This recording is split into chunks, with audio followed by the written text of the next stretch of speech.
വയനാട് ചൂരൽമല മുണ്ടക്കൈ പുനരധിവാസ പദ്ധതിക്ക് അംഗീകാരം. മാസ്റ്റർ പ്ലാൻ മന്ത്രിസഭായോഗം അംഗീകരിച്ചു. പുനരധിവാസം വിശദീകരിക്കാൻ മുഖ്യമന്ത്രിയുടെ വാർത്താ സമ്മേളനം 3:30-ക്ക് ചേരും. അതേസമയം പുനരധിവാസത്തിന്റെ നിർമ്മാണ ചുമതല ഊരാളുങ്കലിനെ ഏൽപ്പിക്കുകയാണ്. 2 ടൗൺഷിപ്പുകൾ നിർമ്മിക്കും. 1000 സ്ക്വയർ ഫീറ്റ് വീടുകളാണ് നിർമ്മിക്കുക. 750 കോടി രൂപയാണ് പ്രതീക്ഷിക്കുന്ന ചെലവ്. സമഗ്ര വിവരങ്ങളുമായി എസ് ശാലിനി ചേരുകയാണ്. ശാലിനി, ഒന്ന്, വയനാട് പുനരധിവാസത്തിനുള്ള മാസ്റ്റർ പ്ലാനിന് മന്ത്രിസഭായോഗം നൽകിയിരിക്കുകയാണ്. അതിൽ ഉള്ളത് എന്തെല്ലാം പദ്ധതികളാണ്? ഒപ്പം ഇത്തവണയും ഊരാളുങ്കലിനെ കൈവിട്ടിട്ടില്ല സർക്കാർ. വലിയ ബൃഹത് പദ്ധതിയുടെ ചുമതല ഊരാളുങ്കലിന് നൽകാൻ മന്ത്രിസഭായോഗം തീരുമാനമെടുത്തിരിക്കുകയാണ്. വിവരങ്ങൾ.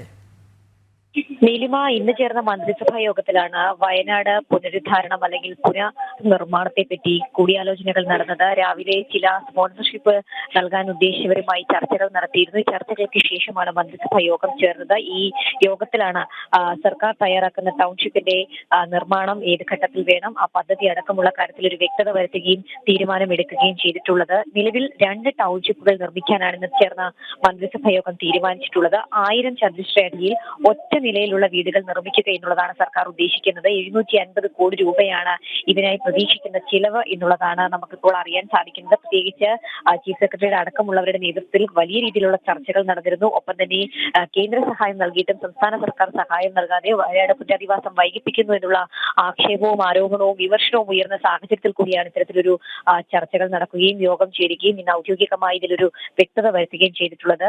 നിലിമ സൂചിപ്പിച്ചതുപോലെ തന്നെ അല്പസമയത്തിനകം മുഖ്യമന്ത്രി പിണറായി വിജയൻ ഇക്കാര്യങ്ങൾ വിശദീകരിച്ചുകൊണ്ട് മാധ്യമങ്ങളെ കാണും. ഈ മാധ്യമങ്ങളെ കാണുന്ന സമയത്ത് തന്നെ അദ്ദേഹം ഏത് തരത്തിലായിരിക്കും ഈ ടൗൺഷിപ്പ് നിർമ്മാണം നടക്കുക, ഏതൊക്കെ തരത്തിലായിരിക്കും, എങ്ങനെയായിരിക്കും ഇതിന്റെ ഭൂമി ഏറ്റെടുക്കൽ അടക്കമുള്ള കാര്യങ്ങളിൽ എന്നുള്ളത് ഒരു വ്യക്തത വരുത്തുമെന്നല്ല. നിലവിൽ നമ്മൾ മനസ്സിലാക്കുന്നത് വയനാട് ദുരന്തബാധിതരുടെ പുനരധിവാസത്തിന് അതിന്റെ മേൽനോട്ട ചുമതല ഊരാളുങ്കലിന് നൽകുന്നു എന്നുള്ളതാണ് മറ്റൊരു വസ്തുത. ഒരുപക്ഷെ മുൻപ് സൂചിപ്പിച്ചതുപോലെ തന്നെ എല്ലാ നിർമ്മാണ പ്രവർത്തനങ്ങളും നിർമ്മാണ മേൽനോട്ടവും ഊരാളുങ്കലിലേക്ക് ഒതുങ്ങുന്നു എന്നുള്ളതാണ് നമുക്ക് ഇതിൽ നിന്ന് മനസ്സിലാക്കാൻ സാധിക്കുന്നത്. ഒപ്പം തന്നെ കിഫ്കോണിനായിരിക്കും ഇതിന്റെ നിർമ്മാണ മേൽനോട്ടം എന്നുള്ളതാണ്. അത്തരത്തിൽ എല്ലാ രീതിയിലും ഊരാളുങ്കലിനെയും കിഫ്കോണിനെ ഏൽപ്പിച്ചുകൊണ്ട് വയനാട് പുനരധിവാസം അതാണ് ഇപ്പോൾ സർക്കാർ ആലോചിക്കുന്നത്. എന്തായാലും ഏത് തരത്തിൽ എങ്ങനെ ഈ ഒരു നിർമ്മാണ പ്രവർത്തനം നടത്തും എന്നതടക്കമുള്ള കാര്യത്തിൽ ഒരു വീഡിയോ പ്രസന്റേഷൻ അടക്കമുള്ള കാര്യങ്ങൾ ഈ ഒരു വാർത്താ സമ്മേളനത്തെ അദ്ദേഹം കാണിക്കും എന്നുള്ളതാണ് നമ്മൾ പ്രതീക്ഷിക്കുന്നത്. എന്തായാലും വിവിധ മന്ത്രിമാർ, പ്രതിപക്ഷ നേതാവ് അടക്കമുള്ളവർ അതിനുശേഷം കാണും എന്നുള്ളത് നമ്മൾ മുഖ്യമന്ത്രിയുടെ വാർത്താ സമ്മേളനത്തിനായി കാത്തിരിക്കുകയാണ് വയനാട് നിവാസികൾ.